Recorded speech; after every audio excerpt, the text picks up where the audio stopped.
paz. Gostaria de dar essa oportunidade de estar ministrando com os irmãos na palavra de Deus em Gênesis capítulo 22. Gênesis capítulo 22, versículo 1 ao versículo 19. O tema da mensagem é: o Deus que prova é o mesmo que provê.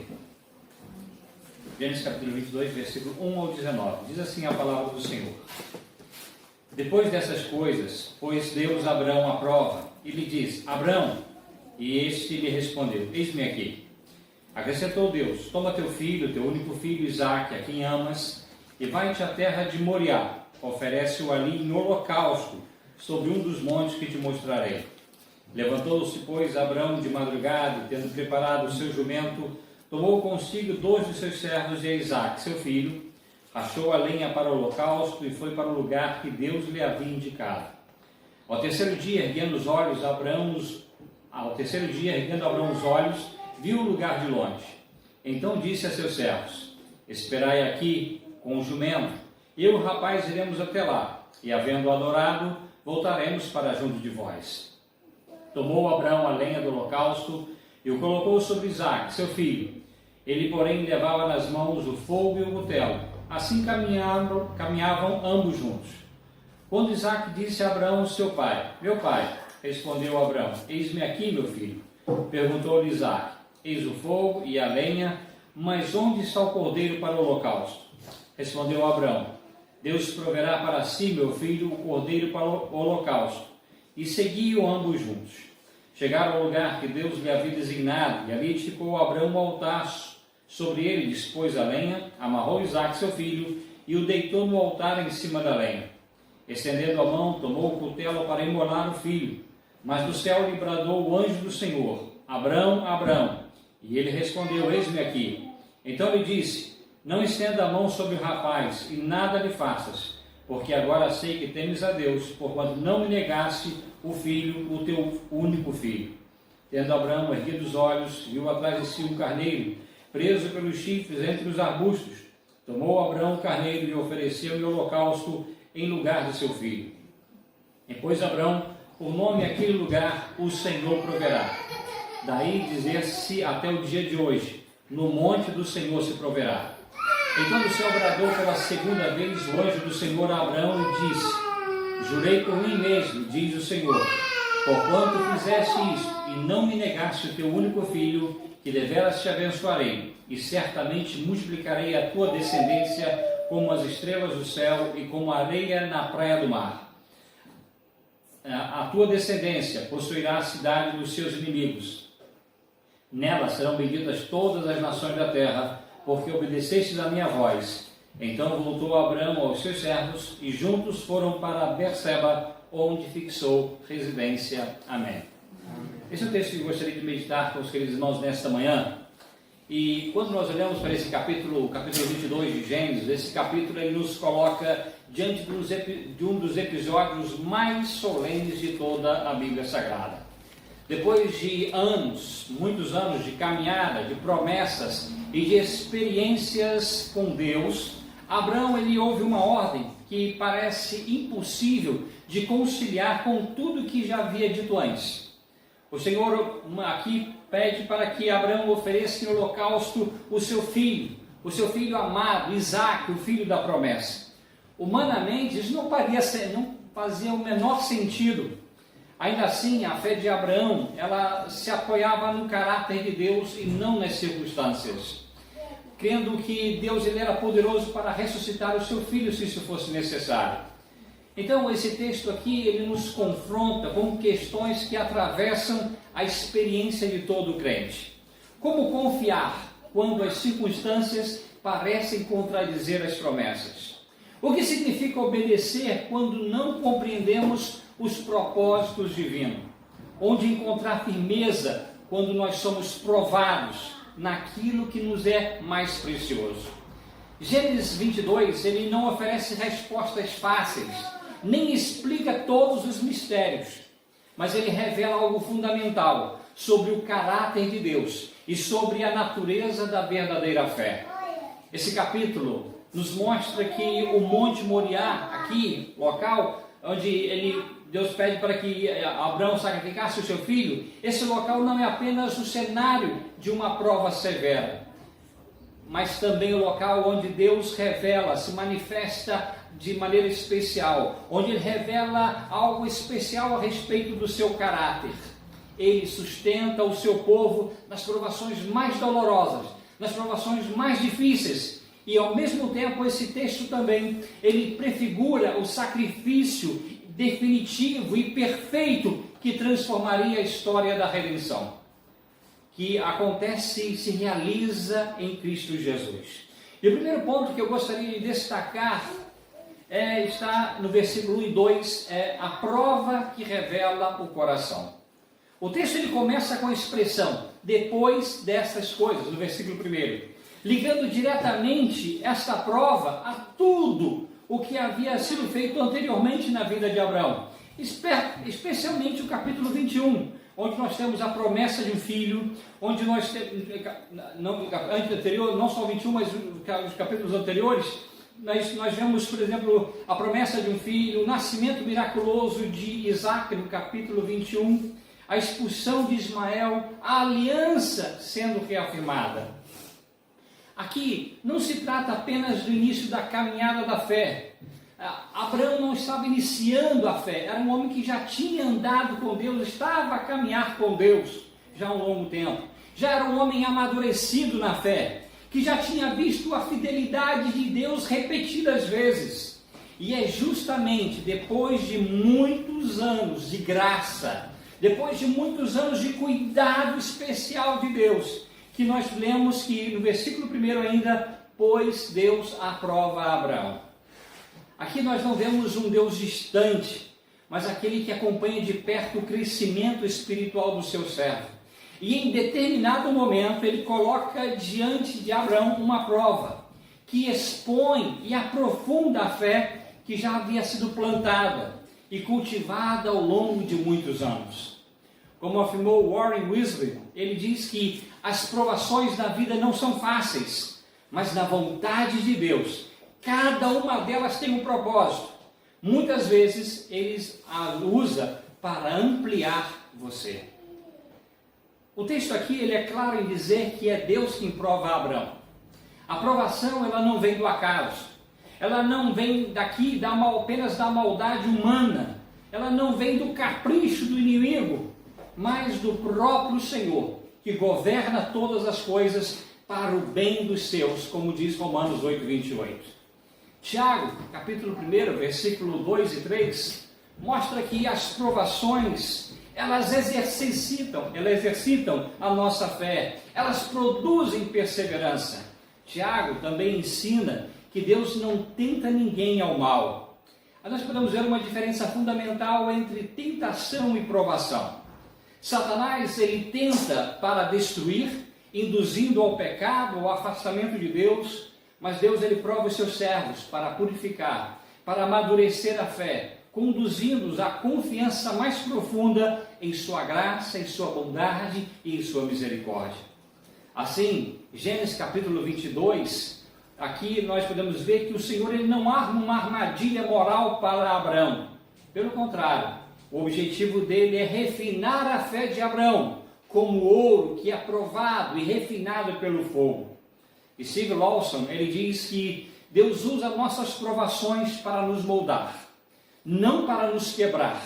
Amadurecemos mais em dias de adversidade do que em dias de prosperidade. Quando o Senhor ele chama aqui Abraão, Abraão responde de imediato, eis-me aqui. E essa resposta de Abraão, curta, ela é reveladora, ela mostra um coração disponível, alguém que conhece a voz de Deus e se coloca à disposição do Senhor antes mesmo de o Senhor pedir a qualquer coisa, antes mesmo do Senhor falar o que Ele quer, Ele diz, eis-me aqui. E nós vemos a mesma disposição também, algo semelhante em Samuel, quando ainda menino ele responde ao Senhor, fala, porque o teu servo ouve. Podemos ver também a mesma disposição no profeta Isaías, que no capítulo 6, versículo 8, ele diz, eis-me aqui, envia-me a mim. A prova, ela começa na prontidão do coração. A fé verdadeira, ela não se manifesta apenas em grandes gestos, mas na disponibilidade humilde de ouvir a voz de Deus e de obedecer ao Senhor.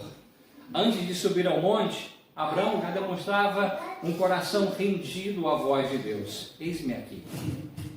Em seguida, porém, a ordem divina, ela atinge o ponto mais sensível da vida de Abraão. No versículo 2 diz: acrescentou Deus, toma teu filho único, Isaque, a quem amas, e vai à terra de Moriá, oferece-o ali em holocausto, sobre um dos montes que eu te mostrarei. E aqui há uma repetição intencional. No versículo 2, quando Deus se dirige a Abraão, ele repete intencionalmente: teu filho, teu único filho, Isaque, a quem amas. Para mostrar que Deus toca deliberadamente no centro afetivo de Abraão, no dom mais precioso que ele havia recebido, que era o seu filho Isaque, o filho da promessa. Isso nos mostra que o Senhor frequentemente, ele prova o seu povo exatamente naquilo que tende a ocupar o lugar mais alto e mais precioso em nosso coração. Jesus, ele disse que ninguém pode ser seu discípulo se amar pai, se amar mãe ou filhos mais do que a ele. A prova aqui não é apenas sobre Isaque, mas sobre quem reina no coração de Abraão. Quem ocupava o lugar mais importante no coração de Abraão? Ao pedir o filho, Deus revela se Abraão confia mais na promessa ou naquele que prometeu. Ele revela exatamente onde estava a confiança de Abraão. Quando a dádiva, quando o dom ocupa o primeiro lugar, ela substitui o doador e se torna um ídolo. O mais importante não é a bênção, é o doador. E o coração de Deus queria mostrar exatamente o que estava no coração de Abraão. O Senhor, não porque Deus desconhecesse, não porque Deus precisasse disso para saber, Deus conhecia. Na verdade, o texto de Jeremias 17:10 diz que o Senhor conhece perfeitamente o coração humano. Ele disse, em Jeremias 17:10, ele diz: eu, o Senhor, esquadrinho o coração, eu provo os pensamentos. Assim como Israel, ele foi provado no deserto para revelar o que estava no seu coração, como diz Deuteronômio capítulo 8, versículo 2. Abraão aqui também ele é conduzido a uma situação onde a sua fé não pode se apoiar em nada visível. A prova expõe aqui em quem ele realmente confia e simultaneamente aprofunda a sua confiança naquele que é poderoso para cumprir as suas promessas, mesmo quando tudo indica o contrário. O segundo ponto que eu quero destacar está nos versículos 3 ao 10, e é a fé que obedece mesmo sem entender. A fé que obedece mesmo sem entender. A resposta de Abraão à ordem de Deus é marcada por uma simplicidade que impressiona. Logo após ouvir o mandamento, a ordem de Deus, o texto diz que ele se levantou de madrugada. Ele preparou o jumento, ele cortou a lenha e ele partiu em direção ao lugar indicado por Deus, como diz o versículo 3. E é interessante que ao longo dessa caminhada, não há registro de discussão, não há negociação ou reclamação, apenas obediência silenciosa. Ele não reclamou, ele não questionou, ele apenas obedece, silenciosamente. Isso não significa que o seu coração não estivesse em luta, mas que a fé falou mais alto que os seus sentimentos.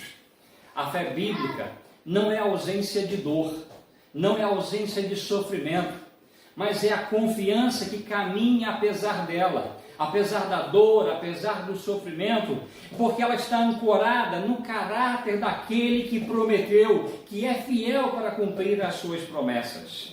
Assim, Abraão ele se levantou cedo, não porque ele entendia tudo, não porque ele sabia como ia ser o final, mas porque ele sabia em quem cria. Eu, na verdade, por exemplo, eu tenho alguns filmes, eu gosto de ver quando filme, eu gosto de ver pela segunda vez, porque eu já sei como é que vai terminar. Eu sou assim. Às vezes eu vejo um filme, eu já quero saber como é que vai terminar o filme, se vale a pena ver ou não. Mas aqui Abraão não tinha essa oportunidade. Eu não gosto daquele tipo de suspense, ficar preso, eu não gosto. Eu gosto de saber como é que vai ser o final.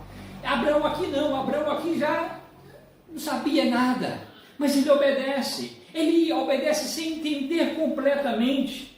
Ele se levanta cedo, não porque entendeu tudo, mas porque sabia em quem havia crido. E como afirma John Blanchard, ele diz que andar por fé significa estar preparado para confiar quando não nos é permitido ver. E é isso. Andar por fé significa estar preparado para confiar quando não nos é permitido ver. Andamos por fé, não por vista. E aqui então Abraão ele parte. E é uma caminhada de 3 dias até Moriá. E essa caminhada fazia parte da prova. Deus poderia ter pedido a ele algo imediato, mas Deus permite um tempo em que Abraão anda, em que Abraão pensa, em que Abraão olha para o filho, o seu filho amado, e ele sente o peso daquilo que foi ordenado. Cada passo era um conflito interno entre o amor ao seu filho e a obediência ao Senhor. Deus faz um calor no momento, mas não, ele teve 3 dias, ele caminhava, talvez pensando que Deus mandou e olhando para o seu filho, e caminhando, pensando naquilo que Deus ordenou. 3 dias assim. Muitas vezes o Senhor ele não remove rapidamente as tensões que sentimos. E nesse tempo de espera, que a fé deixa de se apoiar em emoções passageiras e se agarra às promessas imutáveis de Deus. A fé que persevera ao longo de 3 dias, não apenas em momentos, é fruto da graça que sustenta os que pertencem ao Senhor. É quando a nossa fé ela é provada, não no calor do momento, não quando as coisas vêm rápido, mas é quando Deus ele nos prova dia após dia, e a nossa fé e a nossa confiança estão depositadas unicamente em Deus. E quando Abraão finalmente se aproxima do monte, ele diz aos seus servos no versículo 5: esperai aqui com o jumento, eu e o rapaz iremos até lá, e havendo adorado, voltaremos para junto de vós. E é interessante essas palavras. Essas palavras revelam a natureza da fé obediente. Ele não sabe como Deus fará, mas ele crê que ambos voltarão. Ele não sabe o que Deus vai fazer, mas ele diz que ambos voltarão. O livro de Hebreus, ele interpreta esse momento afirmando que Abraão considerou que Deus era poderoso para ressuscitar Isaque dentre os mortos. Aqui nós vemos a fé que opera não pela lógica humana, mas pela lógica da promessa de Deus. Se Deus havia prometido descendência por meio de Isaque, então mesmo diante da morte, o Senhor tem poder para restaurar a vida, porque nada pode frustrar os planos de Deus. E então nós vemos aqui o silêncio entre o pai e o filho ao longo dessa jornada. Ele é quebrado pela pergunta de Isaque no versículo 7, quando Isaque vira-se para o seu pai e diz: eis o fogo e a lenha, mas onde está o cordeiro para o holocausto? E a resposta de Abraão é uma das declarações de fé mais profunda de todas as Escrituras. Ele diz: Deus proverá para si, meu filho, o cordeiro para o holocausto. Ele não recebeu nenhuma nova revelação naquele momento. Não há registro de uma explicação adicional de Deus naquele momento. Não. O que há aqui é fé. Fé apoiada no caráter e na providência do Senhor. Abraão, ele não disfarça a realidade, mas ele deposita a sua confiança naquele que sempre cuidou dele, desde que Deus o chamou para sair de Ur dos Caldeus. Assim também nós somos chamados a responder a Deus quando não temos todas as respostas. Não com soluções fáceis, mas com confiança firme no Deus que vê e que provê no tempo certo. E quando chega então ao lugar indicado por Deus, Abraão edificou o altar, ele dispôs a lenha, amarrou Isaque e o deitou sobre o altar, no versículo 9. E cada um desses gestos, ele demonstra a fé concreta, demonstra a obediência que avança até o limite do incompreensível. Imagine, que fé, que confiança, que obediência. A fé se torna visível em atitudes alinhadas à palavra de Deus, mesmo contra os sentimentos do nosso coração.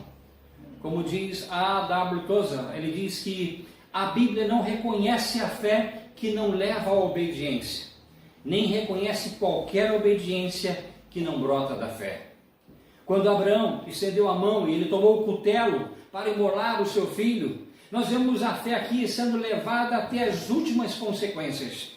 Ele confiava não em sua própria coragem, mas ele confiava na fidelidade de Deus, que prova, mas também sustenta os seus servos, que jamais abandona aqueles que nele esperam. Amém. Essa fé obedece sem entender plenamente. Ela está enraizada não em circunstâncias claras, mas no Deus que não pode mentir e cumpre tudo o que prometeu. Como observa A. B. Simpson, ele diz que não compete à fé questionar, mas obedecer. É obedecer sem questionar, sabendo que Deus sabe o que faz e nós não. Ele está no controle, nós não. Somos chamados não a questionar, mas a obedecer a sua palavra. E no versículos 11 ao 14, nós podemos ver o Deus que provê o sacrifício. Quando Abraão ele estende a mão e ele toma o cutelo para sacrificar Isaque, o texto nos leva então ao ponto máximo de tensão. Ao ponto máximo de tensão ali, diante daquilo, do sacrifício que Deus pede ali para Abraão.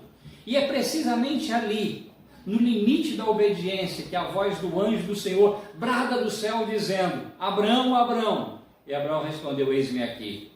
O mesmo Deus que chamou Abraão no início da prova, agora chama novamente, interrompendo o ato final. Antes que ele pudesse ali matar Isaque, Deus interrompe.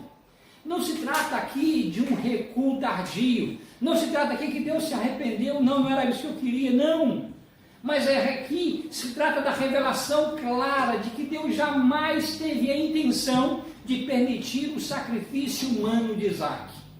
A palavra divina, então, a ordem de Deus detém Abraão e diz: não estenda a mão sobre o rapaz e não lhes faça nada, pois agora sei que temes a Deus, porquanto não me negaste o teu filho, o teu único filho.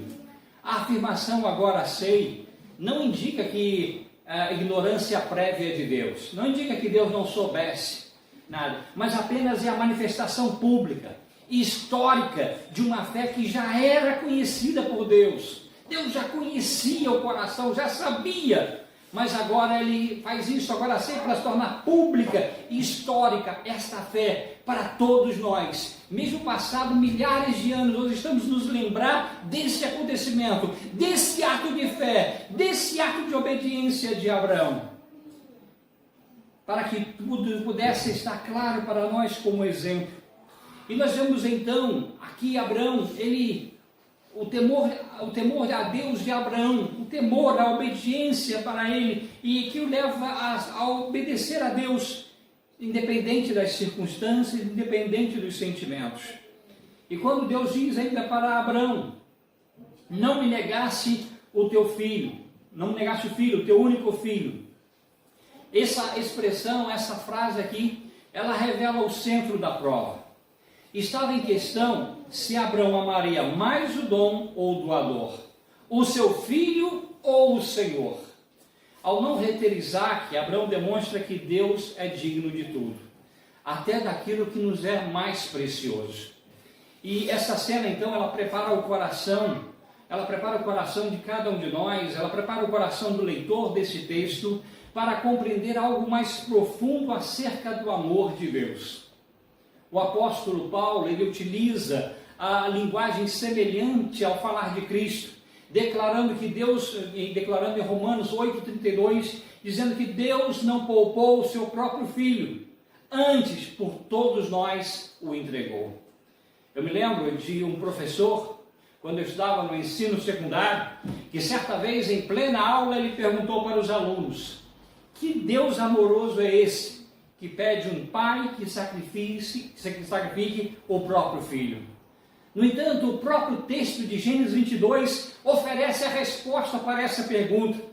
Abraão estava disposto a entregar o seu filho, mas Deus o impede e providencia um substituto para Isaque. Na cruz, porém, acontece algo infinitamente maior. O Pai Celestial não impede o sacrifício, antes entrega voluntariamente o seu Filho amado em nosso lugar. Como declara a Escritura em João capítulo 3, versículo 16, porque Deus amou o mundo de tal maneira que deu o seu Filho unigênito, para que todo aquele que nele crê não pereça, mas tenha a vida eterna. Amém. A obediência de Abraão não é apenas um exemplo de fé, mas também uma sombra que aponta para a realidade suprema do Evangelho. Aquilo que Deus não permitiu que Abraão consumasse, que Abraão terminasse, Ele mesmo realizou em amor por nós, entregando o seu próprio Filho para a salvação de pecadores. Após ouvir a voz do anjo do Senhor, Abraão levantou os seus olhos e diz no versículo 13 que ele viu atrás de si um carneiro preso pelos chifres entre os arbustos. E é interessante que esse aqui não é um detalhe acidental, não é um detalhe apenas que aparece, não, é algo proposital. O cordeiro não apareceu ali por acaso, mas como expressão da providência específica de Deus naquele momento. O Senhor não apenas deteve a mão de Abraão, mas também lhe apresenta o sacrifício substituto. Então, o versículo 13 diz: tomou Abraão um carneiro e ofereceu em holocausto em lugar de seu filho. E é interessante que nós temos aqui o princípio da substituição vicária, que é um morre em lugar do outro. Nós falamos que o sacrifício vicário de Cristo, vicário quer dizer em lugar de, em substituição a. Ou seja, quando alguém sofre, ou quando alguém toma o lugar de outro para receber aquilo ali. E no caso, Cristo recebeu a morte em nosso lugar. Então, esse é o princípio que aparece aqui, o princípio da substituição vicária, quando um morre em lugar do outro. O carneiro oferecido em lugar de Isaque, ele antecipa um tema central em toda a Escritura, que é o princípio, o tema central da redenção. E esse padrão, ele percorre então toda a Bíblia, desde o Cordeiro Pascal, cujo sangue livrou os primogênitos de Israel do juízo, em Gênesis capítulo 12, até a profecia de Isaías sobre o servo sofredor, que aponta para Jesus como Messias sofredor, transpassado por nossas transgressões, moído pelas nossas iniquidades, como diz Isaías 53. Ao oferecer o carneiro em lugar do seu filho, Abraão ele salvou Isaque, e ele aprendeu que o Deus que prova é o mesmo Deus que provê o necessário para cumprir a sua promessa. O Senhor ele não retrocede, ele não volta atrás em seu plano, antes ele conduz o seu plano de forma santa, apontando para o sacrifício perfeito que seria oferecido muitos anos mais tarde. João Batista, em João, capítulo 1, versículo 29, ele declarou sobre Jesus: eis o Cordeiro de Deus que tira o pecado do mundo. O Monte Moriá, ele prepara o olhar da fé, para reconhecer no Calvário o verdadeiro Cordeiro, não mais um animal substituindo um homem, mas o Filho de Deus, entregando a sua vida por muitos, como diz Marcos 10:45.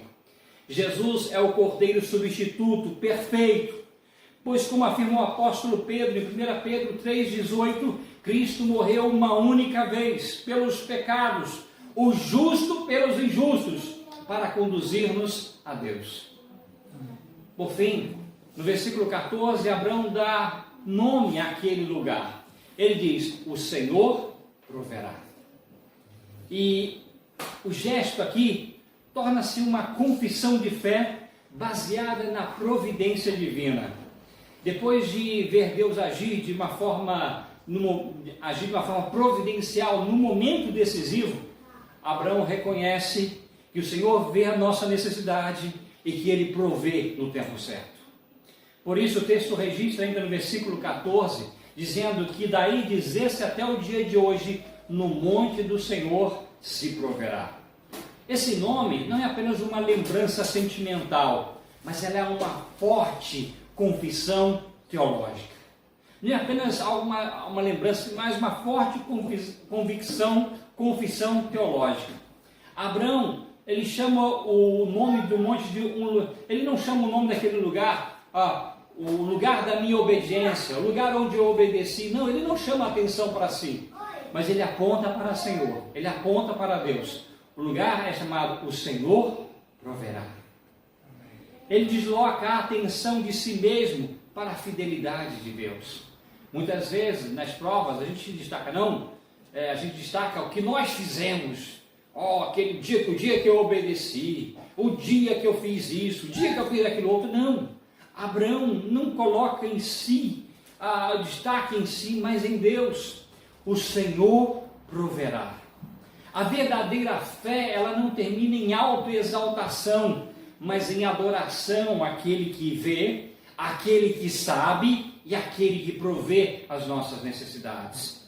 Jesus nos ensina que o Pai Celeste, Ele conhece tudo o que precisamos. E em nossas provações, nós somos convidados então a olhar para o Monte Moriá e também para o Calvário. E como Abraão confessar que no monte do Senhor, Ele provê o necessário para preservarmos na fé. Como afirmou Jack Rice, ele diz que viver pela fé é crer que Deus sabe o que é melhor para mim. Quarto ponto que eu quero destacar, aqui está no versículos 15 e 19, é a promessa confirmada após a prova. Depois que o carneiro é oferecido em lugar de Isaac, o anjo do Senhor brada pela segunda vez do céu. E aqui não é uma mera repetição, mas uma confirmação solene da promessa que agora está vinculada à obediência de Abraão. Deus jura por si mesmo, no versículo 16 ele diz: jurei por mim mesmo, diz o Senhor.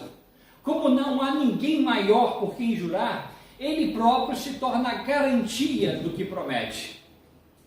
E essa é uma base firme para a nossa consolação, conforme diz Hebreus capítulo 6, versículo 13, que diz: quando Deus fez a promessa a Abraão, visto que não tinha ninguém superior por quem jurar, jurou por si mesmo. Aqui então nós podemos ver que a prova, ela não enfraquece a promessa, mas ela reafirma com maior clareza e também com maior segurança. A promessa de Deus a Abraão envolvia 3 elementos. Primeiro, uma descendência numerosa, a conquista dos inimigos e a bênção para todas as nações. Isso está nos versículos 17 a 18. Deus promete multiplicar a descendência de Abraão como as estrelas do céu e como as areia na praia do mar, ressaltando tanto a grandeza quanto a incalculável magnitude daquilo que ele faria através de Abraão. E à luz do Novo Testamento, essa descendência de Abraão, que seria tanto quanto as estrelas do céu, ela não se limita ao povo de Israel, ela não se limita ao povo de Israel segundo a carne, mas inclui todos os que creem em Cristo, que são chamados, como diz Gálatas capítulo 3, versículo 29, que são chamados de descendentes de Abraão e herdeiros segundo a promessa. A prova de Moriá transcende um momento específico entre pai e filho ali, e ele conecta a redenção que alcança todos que pela fé são incluídos no povo, como povo de Deus. E no versículo 17, Deus também declara que a sua descendência possuiria a cidade dos seus inimigos, indicando aqui vitória, indicando domínio, indicando segurança.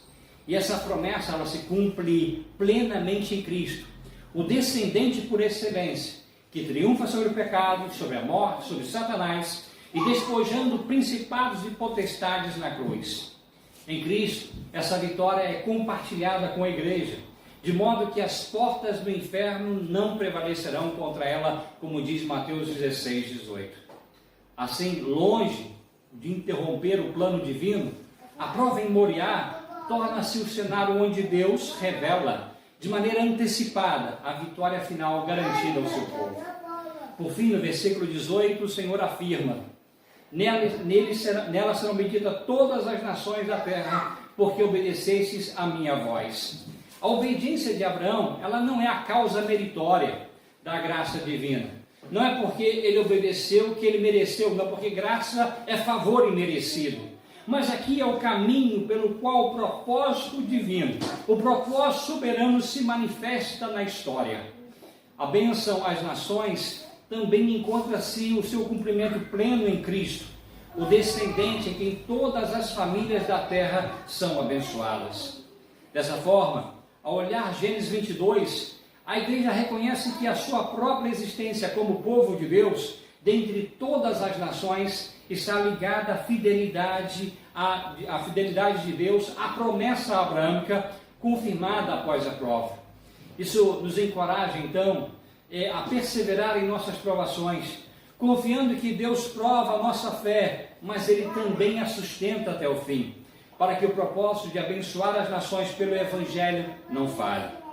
E concluindo, irmãos, ao olhar para Gênesis 22, nós somos lembrados que Deus prova, que o Deus que prova é o mesmo que provê. Ele não coloca Abraão numa situação difícil para destruí-lo, mas para revelar e para aprofundar a fé que Ele mesmo concedeu, mostrando que a verdadeira confiança ela não se apoia nas explicações, que ela não se apoia nas circunstâncias, mas no caráter do Senhor. No Monte Moriá, a fé de Abraão ela é exposta, ela é refinada e ao mesmo tempo ela é sustentada por Deus. Outra coisa que podemos perceber é que a provisão de Deus sempre supera o tamanho, a magnitude da nossa prova. Romanos 8:18 diz que as aflições desse tempo presente não podem ser comparadas com a glória que em nós há de ser revelada. A graça de Deus, a provisão de Deus sempre supera a magnitude da prova. E nós podemos ver aqui então, quando tudo parecia caminhar para a perda irreversível, irreparável, o Senhor ele abre os olhos de Abraão para o carneiro preso pelos chifres, oferecido em lugar de Isaque. Isso aponta diretamente para Cristo, o verdadeiro Cordeiro de Deus que tira o pecado do mundo. Se Deus não poupou o seu próprio Filho, antes o entregou por nós, como disse o apóstolo Paulo em Romanos 8:32, nós podemos ter certeza de que em qualquer prova, em qualquer situação, Ele não deixará faltar aquilo que é necessário para permanecermos fiéis a Ele. A experiência de Abraão nos lembra que as provações, elas não cancelam as promessas, mas elas se tornam o cenário, é que elas são refinadas como mais brilho. Em Cristo, a descendência prometida, todas as famílias da terra são abençoadas, e nós, pela fé, participamos desta herança. Por isso, quando nós fomos provados, não devemos olhar apenas para o peso do sacrifício, mas para Deus que prova, que sustenta, que provê, fazendo todas as coisas cooperarem para o bem daqueles que amam a Deus. E eu quero terminar com a frase de Charles Spurgeon, que diz: passamos por muitas provas, mas nunca fomos lançados onde não poderíamos encontrar em Deus, em nosso Deus, tudo que precisávamos. Mais uma vez, passamos por muitas provas, mas nunca fomos lançados onde não poderíamos encontrar em nosso Deus tudo que precisávamos. Amém.